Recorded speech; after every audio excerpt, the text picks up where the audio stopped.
জানিস, আমার এক বন্ধুর বাবা আছেন। তো তিনি হলেন গিয়ে ওই তোর একটা কলেজের প্রফেসর। হ্যাঁ, মা, হ্যাঁ, ওর মা হচ্ছে যে ওই হাই স্কুলের টিচার। এবারে অদ্ভুত একটা জীবন ওর বাবা আর মা যাপন করেন। তুই অবাক হয়ে যাবি, এই যে গরম, এই গরমে ওনাদের বাড়িতে কোনো এসি লাগানো নেই, নেই, মাইনে নেই, মানে একটা কুলার পর্যন্ত নেই।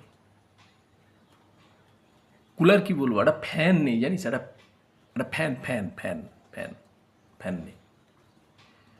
আমি জানি বিশ্বাস করছে না, বিশ্বাস করবি না আমি জানি, কিন্তু এই রকম যে জীবনটা তারা যাপন করেন, মানে এক যে যে যে যে সংযম, যে তিতিক্ষা, বা যে মানে ত্যাগ ওনারা করেন আর কি ছেলের জন্য। ছেলে মানে ওনাদের ছেলে, আমার বন্ধু প্রদীপ, প্রদীপ প্রদীপের জন্য ওরা যে ওই ত্যাগ তিতিক্ষা করে টাকাটা জমান, এটা একটা বিরাট ব্যাপার। কি কি বলছিস?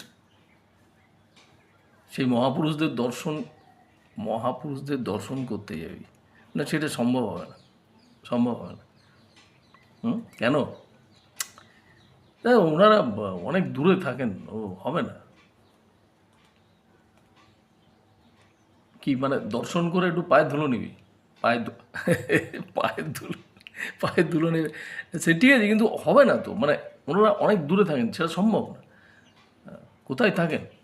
কোথায় থাকেন মানে ওনারা ওই এই এই বেশি দূর না, এই কাছেই। হ্যাঁ, কোথায়?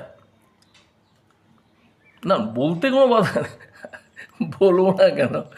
বললে তুই চলে যাবি, গিয়ে তো একটা প্রণাম করবি, এর তো বেশি কিছু না। তা প্রদীপকে, প্রদীপের ফোন নাম্বারটা দিয়ে দেবো, প্রদীপের সাথে কথা বলে যাবি একবার।